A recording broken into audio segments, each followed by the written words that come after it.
Ladies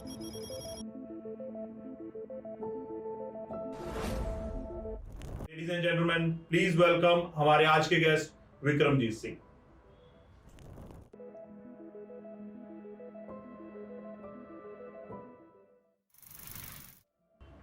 work life balance, myth और reality.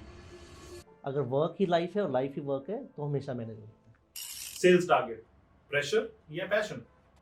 Obviously passion, pressure तो कभी होता ही नहीं है। आपने एक पंजाबी गाना भी गाया है, तो क्या वो गाना आपकी कॉर्पोरेट मीटिंग्स की तरह प्लान था? और नहीं, प्लान नहीं था सर। एक्चुअली मेरे को लिखने का थोड़ा सा शौक है, तो कॉलेज टाइम पे मैं लिखता था, गाता था। आज तक की सबसे बड़ी प्रोफेशनल अचीवमेंट किसे मानते हैं आप? बेस्ट अचीवमेंट आई थॉट कि मेरे करियर की। जितना आप पॉजिटिव और अच्छे एटमॉस्फेयर में काम करेंगे, उसी तरीके का एटमॉस्फेयर और उसी तरीके के कॉर्पोरेट वर्ल्ड को आप लीड करेंगे। जो रिश्ते करवाते हैं ना, वो जैसे रिश्ते करवाने वाले ढूंढ लेते हैं ना कि किसका रिश्ता कैसे करवाना है, वैसे अलग अलग टेरिटरी में काम करने वाले ये ढूंढ लेते हैं कि किसी प्रॉब्लम का हल कैसे निकलना है। हेलो फ्रेंड्स, आप देख रहे हैं कॉर्पोरेट खिचड़ी का नया एपिसोड और मैं हूं आपका होस्ट विशाल।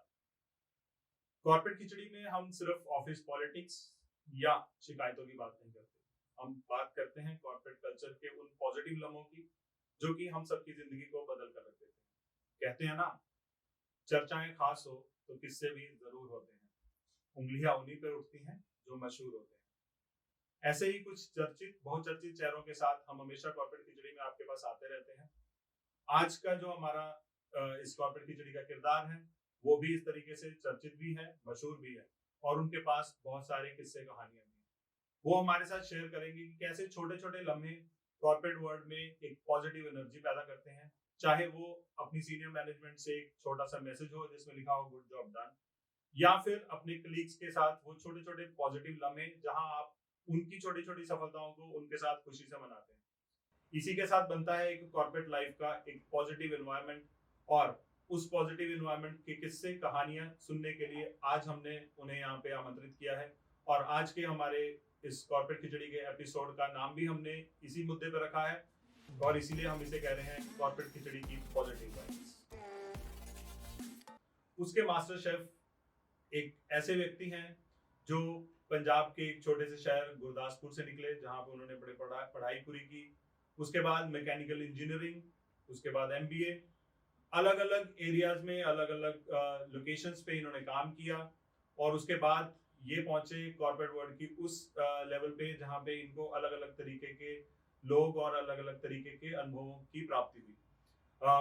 एक ऐसा व्यक्तित्व जो कि जिन्होंने अपना करियर शुरू किया पोलो टायर्स के साथ एज ए कस्टमर सर्विस, उसके बाद जेके टायर में एज ए फ्लीट मैनेजमेंट, और आज के समय में कॉर्पोरेट वर्ल्ड के जाने माने नाम एक्साइट बैटरी में रीजनल सेल्स मैनेजर के तौर पे ये आज भी कार्यरत हैं। एक ऐसा व्यक्तित्व जिन्होंने सेल्स और मार्केटिंग की परिभाषा ही बदल दी, क्योंकि उन्होंने कस्टमर सर्विस से अपनी लाइफ को शुरू किया। इससे पहले मैकेनिकल इंजीनियरिंग की पढ़ाई की और उसके बाद सेल्स और मार्केटिंग की दुनिया में कदम रखा। एक इतना डाइवर्सिफाइड स्विच रोल और उन्होंने हर उस मुकाम पे सफलता प्राप्त की। साथ ही मैं ये भी बताना चाहूंगा कि इन्होंने अलग अलग एरियाज में अलग अलग लोकेशंस पे काम किया। इन्होंने पंजाब में काम किया, इन्होंने हिमाचल, जे&के, राजस्थान, मध्य प्रदेश जैसे अलग अलग ज्योग्राफी में काम कर चुके हैं। साथ ही साथ 50 से ज्यादा लोगों की टीम को हैंडल करने का अनुभव इन्हें प्राप्त है। ये लोग सेल्स, मार्केटिंग के साथ साथ लॉजिस्टिक्स की टीम मेंबर्स हैं। तो इतनी बड़ी टीम को हैंडल करते हैं और इनकी टीम के अंदर बहुत ही डाइवर्सिफाइड लोग हैं, चाहे वो सीनियर मेंबर्स हो या जेनजीज या मिलेनियम्स। तो हर तरीके की प्रोफाइल के साथ काम करने का इनका एक अलग तरीके का अनुभव है। और साथ ही साथ इनके कॉर्पोरेट वर्ल्ड और करियर के एक्सपीरियंसेस के अलावा ये एक ऐसा व्यक्तित्व है जो कॉलेज लाइफ में भांगड़ा टीम से लेके अपने व्यक्तिगत जीवन में एक फॉर्मल सिंगर भी रहे हैं। इनका एक म्यूजिक एल्बम भी रिलीज हो चुका है। जाने माने व्यक्तित्व हैं और इतने कॉन्फिडेंस से इनके बारे में अगर मैं बोल पा रहा हूं तो इसका मेन कारण ये है कि इन्होंने मेरे साथ, हम सब एक टीम में काम कर चुके हैं और मुझे ये बोलने में कोई भी शर्म नहीं है कि उस समय उस टीम की जो सफलता थी उसका काफी हद तक श्रेय इन्हीं के नाम जाता है। तो इतना डाइवर्सिफाइड पोर्टफोलियो, चाहे वो व्यक्तिगत जीवन हो, चाहे वो उनका चाहे उनकी कॉर्पोरेट लाइफ हो, इतने डाइवर्सिफाइड पोर्टफोलियो वाले हमारे दोस्त जिनका नाम है विक्रम। तो ladies and gentleman, please welcome हमारे आज के गेस्ट विक्रमजीत सिंह जी। नमस्कार एंड सत श्री अकाल। भाई। क्या क्या करते हो आप? जैसा आपने बोला काफ़ी चीज़ें जो दिल को अच्छी लगती हैं वो करते हैं, और जो दिल को अच्छी नहीं लगती वो चीज़ें नहीं करते। शुरू करते हैं आज का पॉडकास्ट। और सबसे पहला सवाल, बताइए अपनी सफर की शुरुआत के बारे में। गुरदासपुर में आपकी परवरिश हुई, पढ़ाई हुई, उसका आपके जीवन पर, व्यक्तिगत जीवन और आज के समय में आपके करियर पर क्या असर है? जैसा सर अभी आपने डिस्कस किया है कि गुरदासपुर का नाम लिया है, गुरदासपुर पंजाब से बिलोंग करता हूँ मैं। तो ये हमारा एक डिस्ट्रिक्ट ऐसा है जो हमें बॉर्डर पे रहा है और हमेशा लड़ने के मूड में रहा है और हमेशा सेफ्टी के मूड में रहा है। तो वो हमारा इंस्टिंक्ट है। तो वहाँ पे पैदा होना, वहाँ पे पढ़ाई करना, वहाँ पे अपनी ग्रेजुएशन करना, तो उस चीज़ से ये सीखने को, लोगों को जज करके सीखने को मिला कि हमको सब्र भी रखना है और अपनी व्यक्तित्व में लड़ाकूपन भी रखना है। तो वहाँ से मैंने वो चीज़ सीखी। और कुछ फैमिली ने बहुत इसमें सपोर्ट किया, फैमिली ने गाइड किया, काफ़ी सपोर्ट मिला पेरेंट्स से, फिर मेरी वाइफ से काफ़ी सपोर्ट मिला। अभी जैसे मेरे 2 बच्चे हैं, छोटे बच्चे हैं दोनों, तो वो भी इस चीज़ को अभी अभी सीखने लग गए हैं। तो क्योंकि वो हमारे वहाँ पे हमारे नेचर में है, हमारी मिट्टी में है, मिट्टी की खुशबू में। तो दोस्तों, इनका कहने का मतलब सिर्फ यही है कि जुझारूपन वो गुरदासपुर की मिट्टी से मिला है। कैसा रहा आपका आज तक का कॉर्पोरेट सफर, जहां आपने अपनी जिंदगी शुरू करी मैकेनिकल इंजीनियरिंग के तौर पे, उसके बाद फिर एमबीए और उसके बाद फिर कॉर्पोरेट वर्ल्ड में? तो ये ट्रांजिशन आपको कैसे रास आ रही है? ट्रांजिशन ऐसा रहा सर कि मैंने जब बीटेक अपनी की थी, मैं बीटेक मैकेनिकल किया हूँ, तो उसके बाद मेरी अपोलो टायर में एज ए सिलेक्शन होती है सर्विस इंजीनियर। तो I have joined in Apollo tyres as a customer service engineer and I was based at Indore, Madhya Pradesh. तो मेरी पहली पोस्टिंग एमपी में होती है। तो नॉर्मली जब दूर पोस्टिंग होती है तो सब लोग थोड़ा सा हिचकिचाते हैं। तो जब मेरे को इसमें एक फ़नी चीज़ याद आ रही है कि जब मैंने अपने घर पे फ़ोन करके बताया कि मेरी पहली पोस्टिंग इंदौर है, तो घर वालों को यही जवाब मिला, ओके कोई दिक्कत नहीं, वहाँ तो ट्रेन सीधी जाती है। तो हम लोग इतने मतलब सिंपल हैं हमारे वहाँ पे कि उन्होंने ट्रेन से जज कर लिया कि ट्रेन सीधी जाती है तो अच्छी जगह पे पोस्टिंग हुई होगी। तो हाँ, इंदौर में जाने के बाद काफ़ी चीज़ें सीखने को मिली, क्योंकि पहले मैं पंजाब के लोगों को जानता था। एमपी में जाके पता लगा कि लोग सब जगह सेम होते हैं, हर जगह का मिट्टी अलग होती है, हर जगह की मिट्टी की खुशबू अलग होती है। कुछ लोग अलग सोच सकते हैं लेकिन 99% लोग सेम सोचते हैं। जैसे ही हम अगर किसी को बोले कि आपका फेवरेट फ्रूट कौन सा है, तो मोस्टली लोग मैंगो, आम बोलेंगे। तो 90% लोग बोलेंगे, 10% लोग नहीं बोलेंगे। तो इसलिए 10% लोगों की सोच अलग हो सकती है, 90% इंडिया, पूरा वर्ल्ड सेम ही सोचता है। तो वो ज़्यादा प्रॉब्लम कहीं जाके होती है। तो करियर के शुरुआती दिनों में गुरदासपुर से निकलकर कहाँ आप एमपी तक पहुंचे, तो किस तरीके की चुनौतियां रही इस ट्रांजिशन में? स्टार्टिंग में मेरे को लगा था कि मेरे को एमपी में जाके काफ़ी प्रॉब्लम होगी, लेकिन जब मैं एमपी में लैंड किया, 10 दिन काम किया, तो पता लगा कि वहाँ पे ऐसा दिन भी था कि पूरे दिन में मेरे को 99% पंजाबी बोलनी पड़ती थी। क्योंकि हिंदी वाले वहाँ पे हिंदी बोलना बहुत कम हो गया था, क्योंकि 99 कस्टमर, मैं टायर लाइन में था, तो 99 जो कस्टमर्स थे वो सारे पंजाब के थे, पंजाबी बोलते थे। तो मेरे को कभी फ़ील नहीं हुआ। हाँ, जब रूम में जाता था फिर फ़ील होता था कि मैं किसी अलग जगह पे आ गया। लेकिन खाना, रहना, जो टेस्ट है, जो स्वाद है, वो सारा पंजाब की तरह ही था। और एमपी में जो इंदौर है, सबसे इंडिया की सबसे क्लीनेस्ट सिटी है, तो वहाँ रहने का बहुत मज़ा रहा मेरे को, सीखने को मिला। वहाँ पे एक चीज़ ये सीखने को मिली कि लोग हमेशा हेल्पफुल होते हैं, बस अपने आप को आपने उनके सामने ज़ाहिर करना है। तो मेरे को स्टार्टिंग में कुछ ऐसे मेंटर मिल गए, जिनके सामने मैंने अपनी इच्छा ज़ाहिर की कि सर मेरे को सीखना है। तो उन्होंने मेरे को सिखाने की कोशिश की और होपफुली वो सक्सेसफुल रहे हैं। अगर मैं इसका जवाब दे पा रहा हूँ, तो मैं उनका नाम भी लेना चाहूँगा। मेरे थे मेरे बॉस थे उस समय मिस्टर जेपी पांडे, और मेरे जो कोलीग रहे उस समय, अ, उन्होंने काफ़ी सपोर्ट किया। मैं हर्ष नाम था, हर्ष के साथ रोशन थे, रोशन के साथ विकास शुक्ला थे, और शिखर बेहार का नाम मैं स्पेशली लेना चाहूँगा, क्योंकि वो इकलौते ऐसे पर्सन थे जिन्होंने, जो सुबह से शाम काम करते थे, शाम को 8 से 10 बोलते तू मेरे पास बैठ, तेरे को मैं समझाता हूँ काम कैसे करना है। तो वो एक-एक चीज़ डीपली समझाते थे। तो 2 महीने बाद मेरे को ऐसे लगने लगा कि मैं इस कंपनी में बरसों से काम कर रहा हूँ। तो नाम इसलिए ले पा रहा हूँ क्योंकि जो लोगों ने शुरू में हमको सिखाया, आज कोशिश कर रहा हूँ कि मैं आगे लोगों को सिखा पाऊँ। आपके करियर में अगर हम पूरा करियर ग्राफ देखते हैं तो एक बहुत ही डिफरेंट लेवल का एक स्विच आता है, जहां आप अपने करियर मैकेनिकल इंजीनियरिंग के बाद अपोलो टायर, जेके टायर में एज सर्विस इंजीनियर काम कर रहे थे। फिर उसके बाद आप सर्विस से एकदम से सेल्स की दुनिया में आ जाते हो, और सबसे बड़ा स्विच उस दिन आता है जब आप टायर इंडस्ट्री से बैटरी इंडस्ट्री में चले जाते हो। तो जैसे ही आप इंडस्ट्री चेंज करते हो, किस तरीके का चैलेंज आता है? पूछने का हमारा मेन मकसद ये था, क्योंकि बहुत से लोगों की लाइफ में इस तरह के ऑप्शन आते हैं और उनके मन में हमेशा से ये रहता है कि क्या ये मेरे लिए मुमकिन हो पाएगा या नहीं। तो आप बताइए कि कैसे आपने इस बड़े स्विच को मैनेज किया? तो जैसा सर आपने डिस्कस किया कि मैंने अपना करियर सर्विस डिपार्टमेंट में शुरू किया था, तो क्रेडिट गोज़ टू यू। वो आपने मेरे को मोटिवेट किया है, क्योंकि मैं आपका नाम ओपनली इसलिए ले रहा हूँ कि आपने हमको उस समय ये गाइड किया, because I was a service engineer, तो मैं सर्विस में बड़ा अच्छा काम कर रहा था। I was getting the nominated for the best service engineer, awards भी मिल रहे थे। एक टाइम ऐसा आता है कि सेल्स में भी इंटरेस्ट होने लग जाता है। वो क्यों होने लग जाता है? जब आप 10 लोगों को जानने लगते हो, उस समय आपको लगता है, और आई पर्सनली बिलीव जो सर्विस इंजीनियर होता है किसी भी कंपनी का, या जो सर्विस रिलेटेड पर्सन होते हैं, they are the best sales person, क्योंकि उनको सारे इन्स एंड आउट्स पता होते हैं। तो जब मैं कस्टमर को हैंडल करना शुरू किया, तो मेरे उस समय जो मैनेजर थे मिस्टर विवेक तिवारी, और आप थे मिस्टर विशाल कपूर, आपने जज किया कि इसको सेल्स में भी थोड़ा इनिशिएट करना पड़ेगा। तो आपने मेरे को पठानकोट टेरिटरी एडिशनल दी थी, और एडिशनल देने के चक्कर में मैं थोड़ा-सा इन्वॉल्व हो गया, मेरे को उसमें मज़ा आने लगा, and then credit goes to you कि आपने मेरे को उसमें मोटिवेट किया, तो then I got shifted to sales department. हाँ, मैं सेल्स में आ गया, लेकिन I only believe one thing कि service is the prime job of a sales person. जब तक सर्विस रहेगी, तब तक हमारा प्रोडक्ट बिकता रहेगा। बिना सर्विस के हमारा प्रोडक्ट नहीं बिकेगा। तो विक्रम जी, मध्य प्रदेश से लेके पंजाब, हिमाचल, जे-एंड-के, राजस्थान, अलग-अलग ज्योग्राफीज में आप काम कर चुके हैं। तो ये डाइवर्स ज्योग्राफिकल एक्सपीरियंस आपकी लीडरशिप स्किल्स को कैसे इंप्रूव करता है? अलग-अलग कंडीशंस में काम करने से, अलग-अलग स्टेट में काम करने से एक चीज़ का बेनिफिट होता है कि हमको वहाँ के लोगों की मेंटालिटी समझ आ जाती है।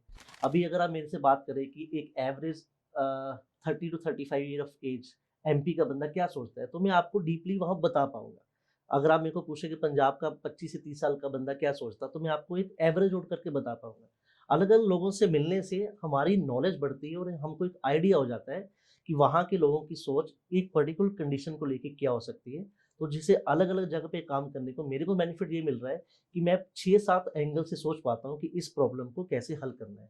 तो ये मेरे व्यक्तित्व में, ये मेरी पर्सनल लाइफ़ में, मेरी प्रोफ़ेशनल लाइफ़ में बहुत अच्छा इसका हेल्प होता है। और एक थोड़ा लाइटर वे में कहना चाहूँगा कि मैं तो कई बार ये सोचता हूँ कि जो लोगों से बात भी करता हूँ कि जो रिश्ते करवाते हैं ना, वो जैसे रिश्ते करवाने वाले ढूँढ लेते हैं ना कि किसका रिश्ता कैसे करवाना है, वैसे अलग-अलग टेरिटरी में काम करने वाले ये ढूँढ लेते हैं कि किसी प्रॉब्लम का हल कैसे निकलना है। बहुत अच्छे। तो कहीं न कहीं ये भी कहा जा सकता है कि आप इस डाइवर्सिटी से आपका खुद का personal life, professional life totally diverse हो चुकी है?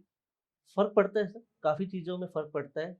ठहराव आता है लाइफ़ में, ठहराव ज़रूरी है। इन चीज़ों से सीखने के बाद ठहराव आ जाता है। ठहराव, क्योंकि जब बिल्कुल यंग हम जॉइन करते हैं, तो हम इतना सोचते नहीं हैं। हम सोचते हैं कि हमको आज ही दुनिया जीत लेनी है। लेकिन धीरे-धीरे समझ आती है कि नहीं, there is a process of everything, and उस प्रोसेस में बुक्स का बहुत बड़ा बेनिफिट रहता है। मैं इसमें ऐड करना चाहूँगा, और फिर आपका ही नाम लेना चाहूँगा कि थैंक्स टू यू कि जब मैं सर्विस इंजीनियर था या मैं जब सेल्स ऑफिसर था, तो आप हमको पुश करते थे कि ये किताब पढ़नी है, तो हम अवॉइड करते थे। मेरे साथ परमवीर था, मेरे साथ परमदीप सिंह गिल था, मेरे साथ अमर आशीष अरोड़ा थे, मेरे साथ पवन जी थे। तो हम कई बार बोलते थे कि ये फालतू चीज़ें हैं।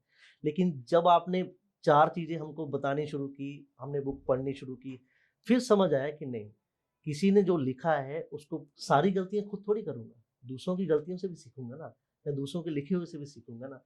तो बुक्स का मेरी लाइफ़ में काफ़ी इम्पैक्ट पड़ा है, और वो चीज़ मैं आज भी मानता हूँ, हमेशा आगे भी मानता रहूँगा, और मैं कोशिश करता हूँ कि मेरे टीम मेंबर्स भी इस चीज़ को फ़ॉलो करें। तो we have culture in our team कि हम हर महीने एक नई बुक लाते हैं, अलग-अलग टीम मेंबर्स के लिए, वो पढ़ते हैं टीम मेंबर, और नेक्स्ट मंथ उस पे साइन करके वो अगले नेक्स्ट मेंबर को दे दी जाती है, ताकि एक बुक से 10-15 लोगों को बेनिफिट हो सके, और हमारी टीम में अगर 40 लोग हैं, तो 40 लोग 40 तरह की बुक्स पढ़ के उन पे अपने-अपने विचार दे सकें। बहुत ही अलग और यूनिक आइडिया। विक्रम जी, इसके साथ-साथ ही एक आपका एक अलग इनिशिएटिव भी था, लाइफ गाइड। ये एक ऐसा इनिशिएटिव जिसमें आप कुछ छोटा सा कंटेंट क्रिएट करते हैं और शायद ये पिछले 8-10 साल से हो रहा है, जिसे आप हर फोर्टनाइट या वीकली लेवल पे अपनी टीम और अपने फ्रेंड सर्कल में भेजते हैं। क्या है ये लाइफ गाइड? जी सर, ये लाइफ डाइट मैंने शुरू किया था जेके टायर में विद दी आपकी गाइडेंस थी, मेरे साथ परमवीर था, तो हमने तीनों ने मिलके ये शुरू किया था। हर संडे को हम एक छोटा-सा कोटेशन सबको भेजते थे। पहले वो कोटेशन से शुरू हुआ, फिर एक अच्छे से वर्डिंग से शुरू हो गया, एक पैराग्राफ से, फिर हम उसको एक प्रॉपर फॉर्मेट पे लेके आ गए कि एक बुक की समरी, कि जो बुक्स मैंने पढ़ी हैं, काफ़ी लोग बुक्स पढ़ने में इंटरेस्टेड नहीं होते।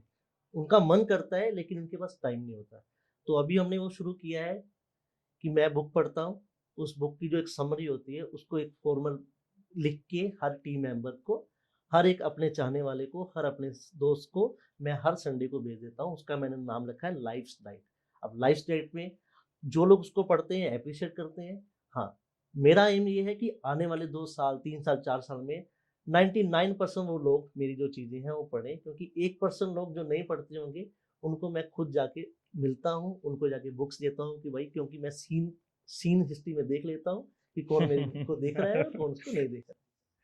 तो क्या ये उम्मीद लगाई जा सकती है कि आपकी लाइफ डाइट के, जिसके आज से ऑलमोस्ट आई थिंक 500 से ज्यादा संस्करण हो चुके हैं, क्या आप कभी इसे एक किताब की शेप देंगे? जी, मेरा इसका बिल्कुल प्लान है कि मैं इसको किताब की एक शेप दे दूँ।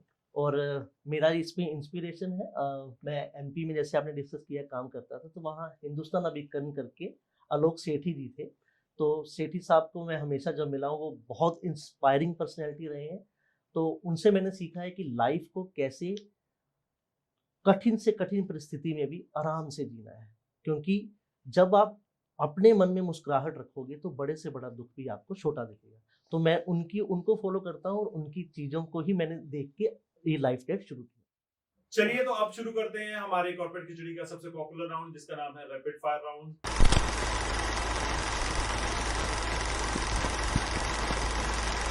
तो विक्रम जी, क्या आप तैयार हैं हमारे सीधे सीधे सवालों के सीधे सीधे जवाब देने के लिए? जी, बिल्कुल। तो पहला सवाल, सेल्स टारगेट, प्रेशर या पैशन? ऑब्वियसली पैशन, प्रेशर तो कभी होता ही नहीं है। वर्क लाइफ बैलेंस, मिथ और रियलिटी? इसमें थोड़ा-सा मैं एक्सप्लेन करना चाहूँगा। वर्क लाइफ बैलेंस हमेशा अपने पे डिपेंड करता है कि हम उसको कैसे मैनेज करते हैं। तो ना ही इसको मैं रियलिटी में बोलूँगा, ना ही मिथ में बोलूँगा। अगर मैं वर्क और लाइफ को अलग-अलग रखूँगा, तो कभी मैनेज नहीं कर पाऊँगा। अगर वर्क ही लाइफ है और लाइफ ही वर्क है, तो हमेशा मैनेज होता है। Best part about leading a team of 50 plus people? मेरे को ज़्यादा सोचना नहीं पड़ता, 50 दिमागों का समरी मेरे पास आ जाती है आराम से, तो उसको फ़िल्टर आउट करना पड़ता है। आज तक की सबसे बड़ी प्रोफेशनल अचीवमेंट किसे मानते हैं आप? आज तक की काफ़ी चीज़ें अच्छी रही हैं, लेकिन जो मैं पर्सनली मानता हूँ, जब मेरी फर्स्ट जॉब थी, तो मेरे जो सीनियर थे मिस्टर जेपी पांडे, तो किसी के साथ वो बात कर रहे थे बैठ के, मेरे को अभी 4 महीने हुए थे जॉइन किए, तो बोले थे कि यादव जी, जब से ये पंजाबी आया है ना, मेरे पे प्रेशर ही नहीं आता। तो वो फीलिंग मेरे को आज तक याद है, वो वर्डिंग मेरे को आज तक याद है, क्योंकि वो मैंने अपने कानों से सुनी। हाँ, उनको नहीं पता था कि मैं इस साइड से निकल रहा हूँ, वो मैंने सुनी, तो that is the best achievement I thought कि मेरे करियर की। आपने एक पंजाबी गाना भी गाया है, तो क्या वो गाना आपकी कॉर्पोरेट मीटिंग्स की तरह प्लान था? और नहीं, प्लान नहीं था सर, एक्चुअली मेरे को लिखने का थोड़ा-सा शौक है, तो कॉलेज टाइम पे मैं लिखता था, गाता था। तो मेरा एक फ्रेंड है बब्बू रंधावा, तो उसने मेरे को कॉल किया कि किसी बंदे से उसका डिस्कस किया, गाना सुनाया, उनको अच्छा लगा। तो वो मैंने गाना अपने शौक के लिए गाया, नॉट फॉर कमर्शियल रिलीज़, तो मैंने रिलीज़ किया अपने शौक के लिए, अपने साथियों के लिए। बीटेक वर्सेस एमबीए, किसने आपके करियर को शेप देने में सबसे ज्यादा हेल्प की? बीटेक, क्योंकि बीटेक में मैंने 4 साल जो बिताए as a student, as a president, as a bhangra master, as a singer, तो उसमें मेरे को काफ़ी चीज़ें सीखने को मिली। टायर बिजनेस और battery business, which is more challenging? Challenging दोनों कॉमन बिज़नेस है, दोनों सेम प्लेटफ़ॉर्म पे हैं, तो ज़्यादा डिफ़रेंस नहीं है। बस ये है कि डेडिकेशन से काम करेंगे तो दोनों में कोई प्रॉब्लम नहीं आती। डेडिकेशन नहीं होगा तो दोनों में काफ़ी प्रॉब्लम है, क्योंकि these both tyres and battery demand dedication and hard work. एक ऐसी एडवाइस जिसने आपके करियर को बदल दिया? वो एडवाइस हमेशा मेरे को जो भी मिली है, वो एक मेरे को एडवाइस आपसे मिली थी कि हमेशा सच बोलना है, और एक मेरे को एडवाइस मिली है तिवारी जी से मिली थी कि हमेशा झुक के नहीं रहना है, जो दिल में है वो साफ बोलो। एक ऐसी चीज जो आप कॉर्पोरेट वर्ल्ड के बारे में चेंज करना चाहते हैं? कॉर्पोरेट का एक मिथ है कि इस पे झूठ बोलना पड़ता है काफ़ी, तो मैं यहाँ पे आपको एक्सप्लेन करूँ कि झूठ नहीं बोलना पड़ता है। जितना सच बोलेंगे, जितना क्रिस्टल क्लियर रहेंगे, उतना ही ज़्यादा हम सुखी रहते हैं। झूठ बोलने का कोई भी वहाँ पे बेनिफिट नहीं होता है। ये लोगों के मन में है कि झूठ बोलेंगे तो सेल्स पर्सन अच्छा होगा। जितनी क्लैरिटी होगी, उतना ज़्यादा सुकून मिलता है, उतना ज़्यादा बिज़नेस में हेल्प मिलता है। One word to describe your journey from Gurdaspur to Rajasthan. Learning phase only। What is the secret to become a best performer in any role, whatever you work with? एक तो hard work होना चाहिए और दूसरा dedication पूरा आना चाहिए।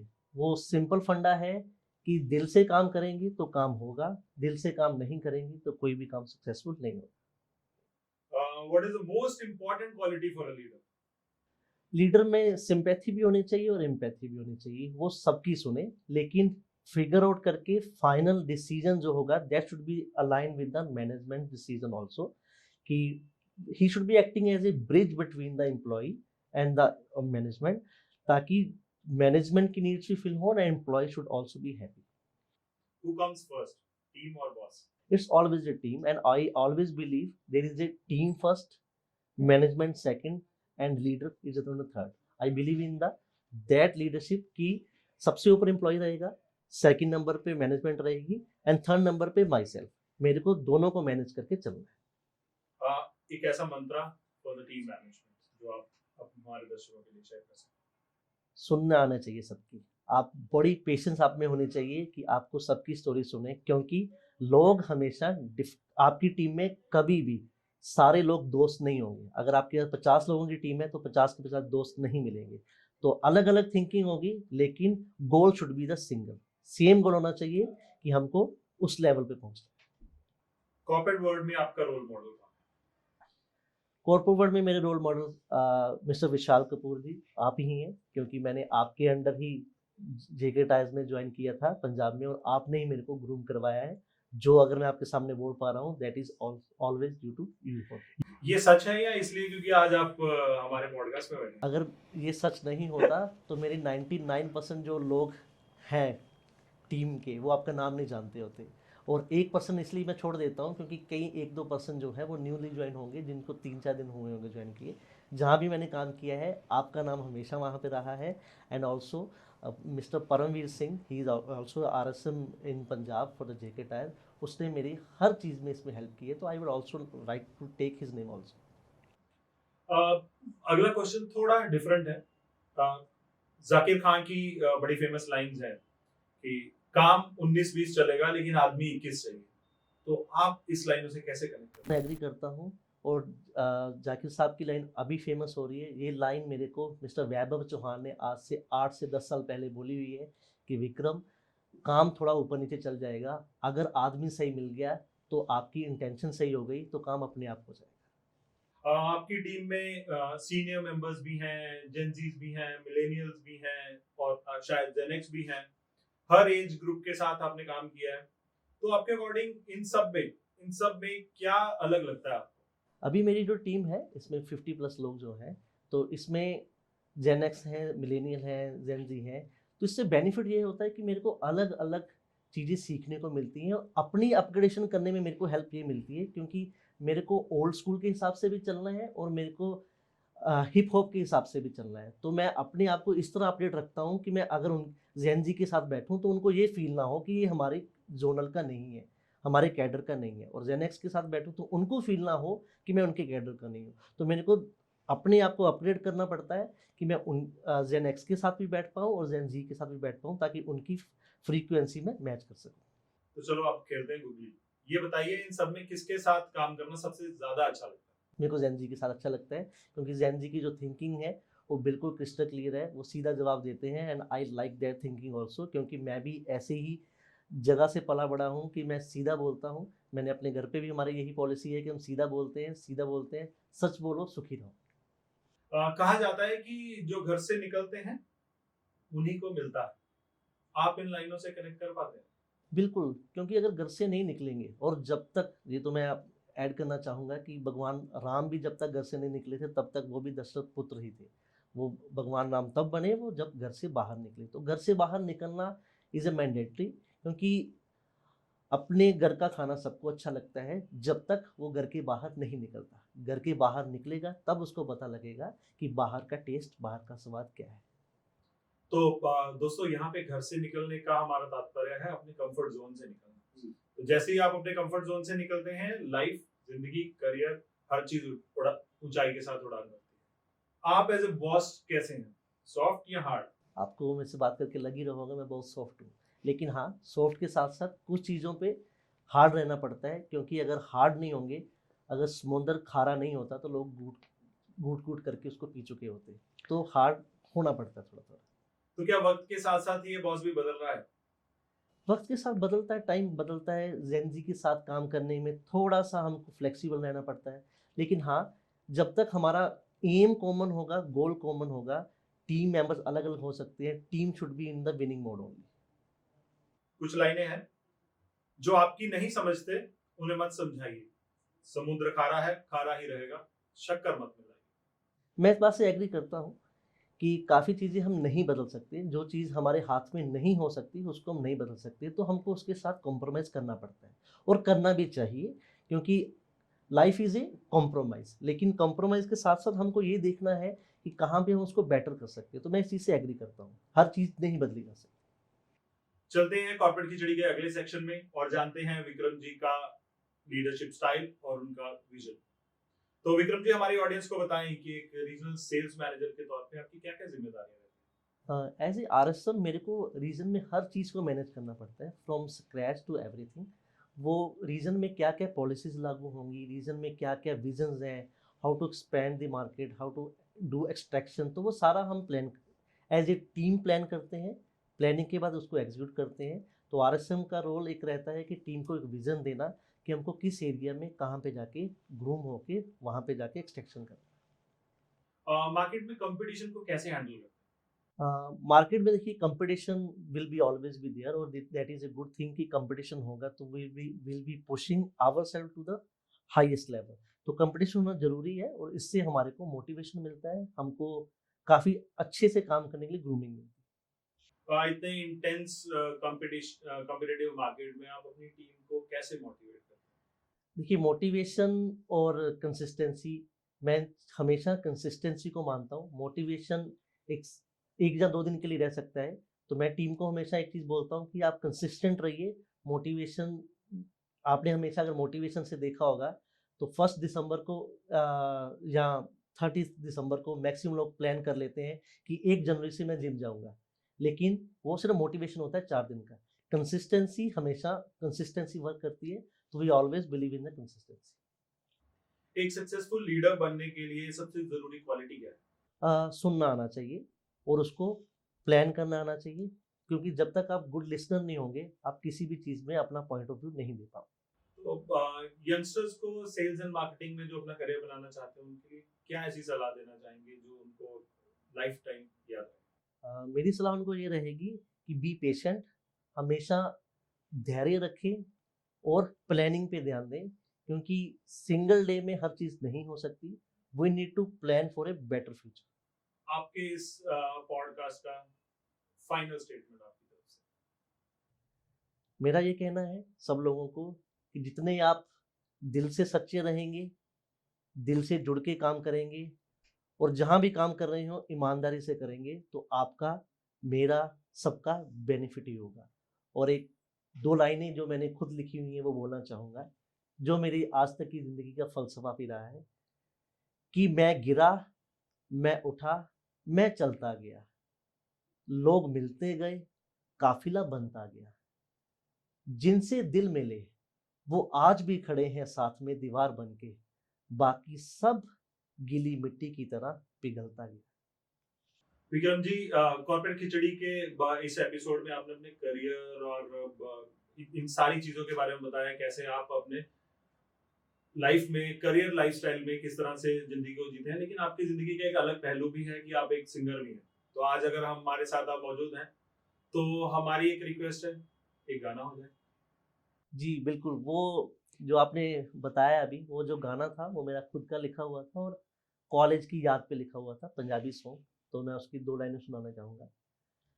College दे यार बेली याद आ गए, कॉलेज दे यार बेली याद आ गए, ਤਾਈਓ ਮੇਰੀ ਅੱਖੀਆਂ 'ਚ ਹੰਝੂ ਆ ਗਏ। ਉਹ ਇਕੱਠੇ ਕਾਲਜ ਨੂੰ ਜਾਂਦੇ ਸੀ, ਕਲਾਸਾਂ ਕਦੇ ਕਦੇ ਲਾਉਂਦੇ ਸੀ, ਜਿਹੜਾ ਜਾਂਦਾ ਸੀ ਕਲਾਸੇ ਬਾਹੋਂ ਫੜ ਕੇ ਲੈ ਆਉਂਦੇ ਸੀ।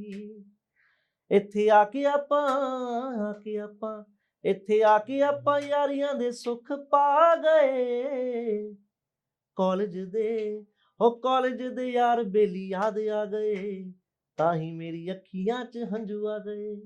बस ये थोड़ा कॉलेज के बारे में था, कई बार कॉलेज की याद आती है तो उस पर लिख दिया था थोड़ा सा। बहुत खूब, बहुत खूब। और हमारी उम्मीद रहेगी कि जब हम आपको अगले एपिसोड में बुलाएं, तब आपको एक सफल कॉर्पोरेट लीडर के साथ साथ एक अलग तरीके के सिंगर के रूप में बुलाएं और आपकी 2, 4, 5, 10, 15 एल्बम्स और आ चुकी हो। जी बिल्कुल। विक्रम जी, अब चलते हैं अब हमारे कॉर्पोरेट खिचड़ी के लास्ट सेक्शन में। जैसा कि हम सब जानते हैं, फिर वो चाहे टायर इंडस्ट्री हो, चाहे ये पॉडकास्ट हो, बैटरी के बिना तो कुछ भी नहीं चलता। आप हैं बैटरी इंडस्ट्री के आज के समय के लीडर, तो ये बताइए इस इंडस्ट्री में आपका रोल मॉडल कौन है? जी बिल्कुल, बिना बैटरी के कोई भी काम नहीं होता। तो मैं इस इंडस्ट्री में अपने रोल मॉडल का नाम लेना चाहूँगा। मेरे को शुरू से लेके आज तक यहाँ पे 2 रोल मॉडल मिले हैं। उन्होंने मेरे को हर चीज़ में गाइड किया है, मिस्टर अमनदीप एंड मेरे जो ज़ोनल मैनेजर रहे हैं मिस्टर अभिषेक सिंह जी। तो उन्होंने शुरू से लेके आज तक मेरे को गाइड किया है, हर पहलू पे मेरी हेल्प की है और मेरे को ग्रूम करने में काफ़ी उनका योगदान रहा है। And from the last 1 year जब से मैं राजस्थान शिफ्ट हुआ हूँ, I came in contact with president of the company also. तो मैं सर का नाम जरूर इसमें मेंशन करना चाहूँगा, मिस्टर मुकुल कांडवाल।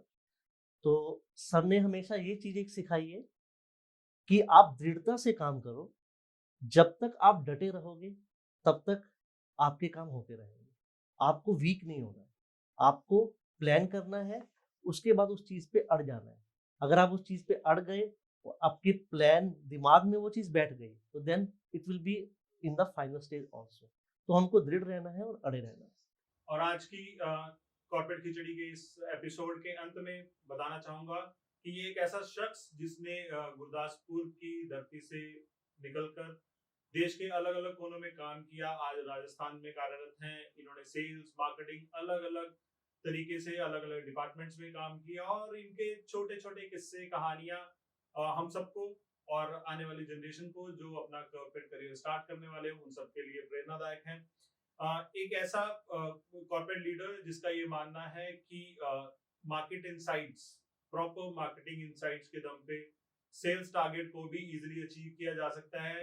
ये प्रेशर नहीं, पैशन के साथ किया जाने वाला काम है। एक ऐसी चीजें जो कि शायद मीटिंग रूम से बाहर निकल के ऑन ग्राउंड रियलिटी की बात करती हैं। तो ये थे हमारे आज के गेस्ट विक्रमजीत सिंह, और हमने आज की इस कॉर्पोरेट खिचड़ी के एपिसोड में कोशिश की कि आज के हमारे कॉर्पोरेट खिचड़ी में शिकायतें नहीं लेकिन संभावनाएं मिलाई जाए। क्योंकि याद रहे कि आपके ऑफिस का माहौल इस बात पर निर्भर करता है कि आपने इन अलग अलग इंग्रेडिएंट्स में अपनी प्लेट में डाला क्या हुआ है। जितना आप पॉजिटिव और अच्छे एटमॉस्फेयर में काम करेंगे, उसी तरीके का एटमॉस्फेयर और उसी तरीके के कॉर्पोरेट वर्ल्ड को आप लीड करेंगे। इसी के साथ हम आज का एपिसोड खत्म करते हैं। देखते रहिए कॉर्पोरेट खिचड़ी।